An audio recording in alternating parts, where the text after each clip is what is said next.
Entre guillemets, c'est pas grand chose parce que ça fait 3 ans que je me prépare, ça fait 5 ans qu'on m'en parle. Et en fait, pour moi, c'est une évidence d'y aller, même s'il peut toujours se passer des choses. Mais l'objectif, c'est pas juste d'y aller, maintenant, c'est de performer. Donc on va dire que je suis focus pour le jour J.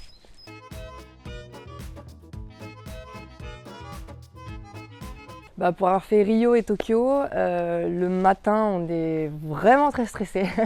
On ressent vraiment des émotions qui sont beaucoup plus grandes que d'habitude.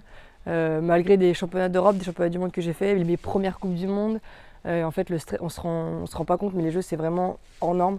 C'est vraiment une autre dimension. Le fait que ce soit vraiment la compétition pour les escrimeurs, que ce soit médiatisé, qu'on en parle pendant des mois, des années pour Paris. Que le plateau soit incroyable, tout est vraiment décuplé, que ce soit le stress, la joie quand on gagne, la tristesse quand on perd, la déception, tout est... On peut pas se préparer, j'ai l'impression, à cet événement, ça va nous submerger, il faut être prêt à être submergé en fait.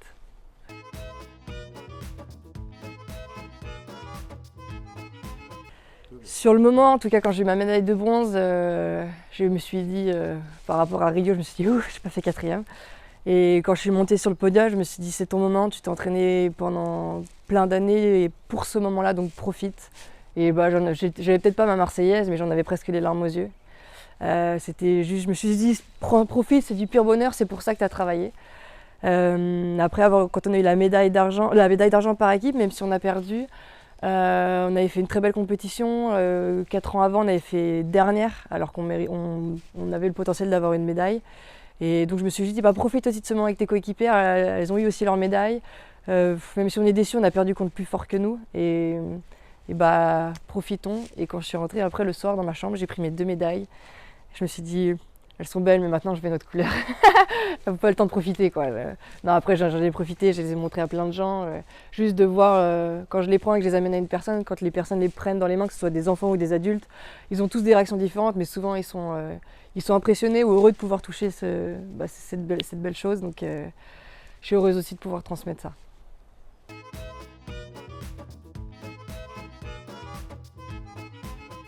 C'est simple, j'aurais jamais rien fait sans eux, que ce soit mes débuts, mon papa qui m'accompagnait à chaque compétition, il en a fait des heures de route, ma maman qui était toujours là à vérifier que tout allait bien dans ma vie, que je prenne toujours du plaisir.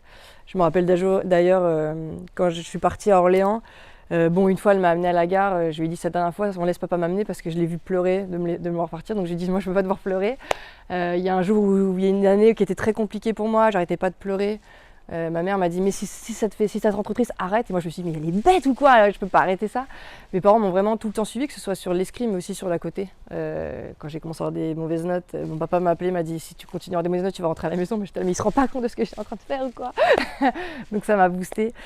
Ils sont toujours là, j'ai toujours un message avant les compétitions, ils font toujours attention en tout cas à ce que moi je me sente bien, et ça on se rend pas compte, mais c'est ça la plus belle chose qu'on peut avoir, être champion olympique, champion du monde, et finalement ou être champion de son quartier ou même être champion de rien.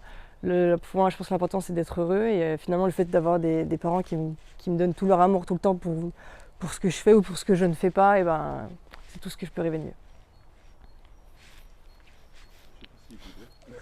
Il écoute, mais il dit rien.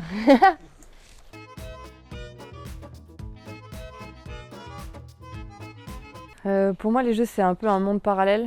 Quand on est petit, on voit ça à la télé, on n'a pas l'impression que ça existe. C'est le rêve de plein de sportifs, d'aller aux jeux, d'être médaillé aux jeux.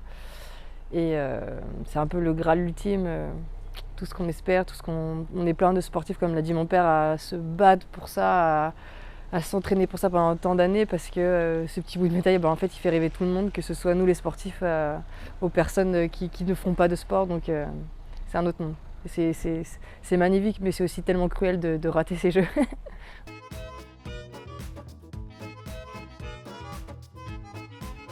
J'ai commencé l'escrime à l'âge de 8 ans. J'avais essayé le taekwondo et la danse à Rieux ou à côté de Rieux, parce que j'ai des parents assez sportifs, donc le sport c'était une évidence.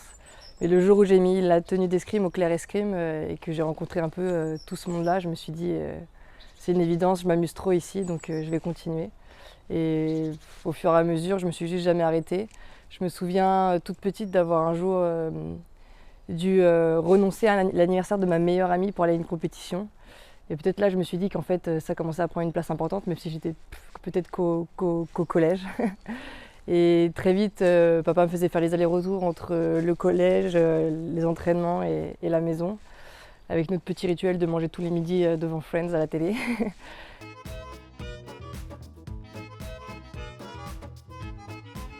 J'ai pas de recette magique pour être un champion, soyez juste vous, prenez du plaisir et allez-y à fond, c'est le principal. Et quoi qu'il arrive, vous allez toujours apprendre quelque chose et devenir meilleur ou développer une nouvelle compétence qui vous aidera pour la suite.